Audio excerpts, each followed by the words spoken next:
Hiya! Today we're doing pink French tip with sugared snowflakes.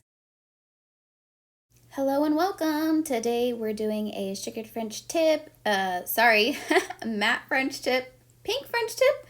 We're doing a French tip and sugared snowflakes. I went ahead and just doubled the speed on this entire video because they are really super basic skills that you need for this, and I didn't want you to have to sit through a whole 12 minutes of, just slow processing. Now that we have our base, we're going to go in with Tiramisu for 2 from OPI. I love this color. It's a gorgeous nude. I'm going to do 2 coats, and then we'll go into the process of creating that French tip.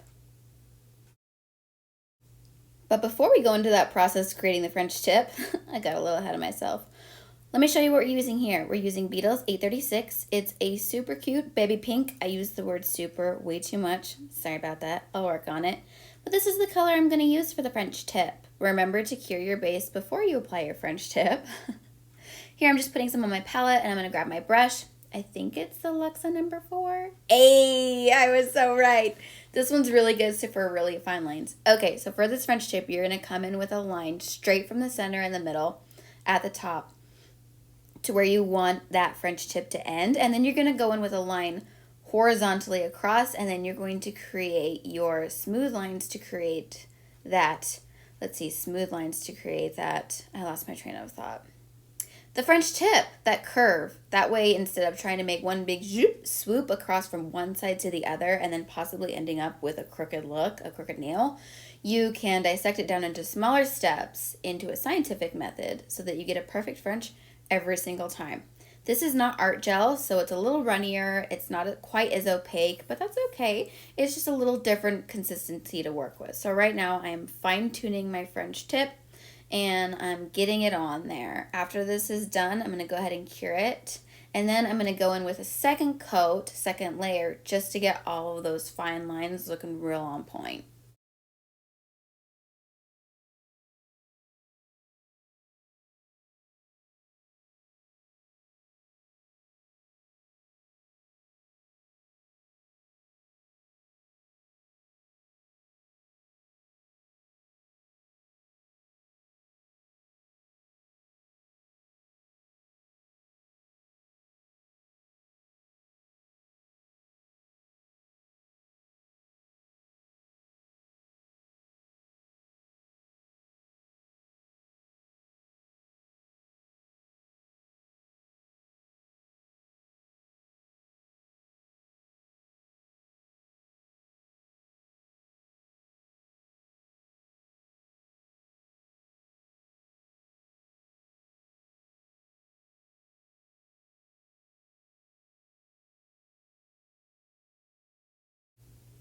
Now that all my lines are where I want them to be, I'm going to finish making this smooth, and then I'm going to pop it in to cure for 30 seconds. And now that it's done, I'm going to use my Manicure matte top coat. This top coat is so old, but I like to use it for these art videos because, well, I'm not putting it on clients, so this is what I can use it for.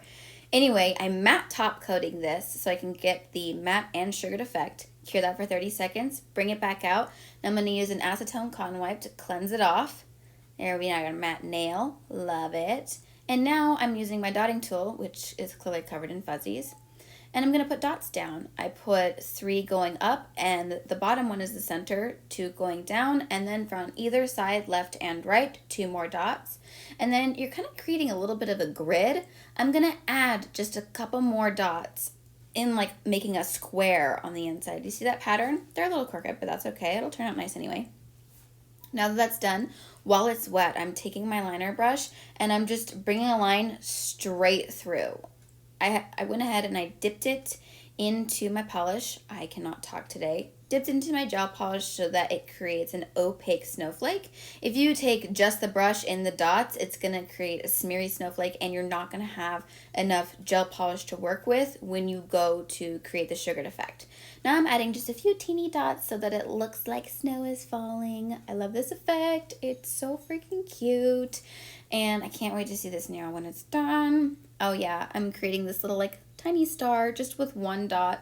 Again, making sure that there's product already on my brush so that it doesn't run too thin. you need to make sure that you have enough product on there so that when you go to use the acrylic powder for the sugaring effect, there's something for that acrylic powder to absorb into. Otherwise, it can look thin and unbalanced.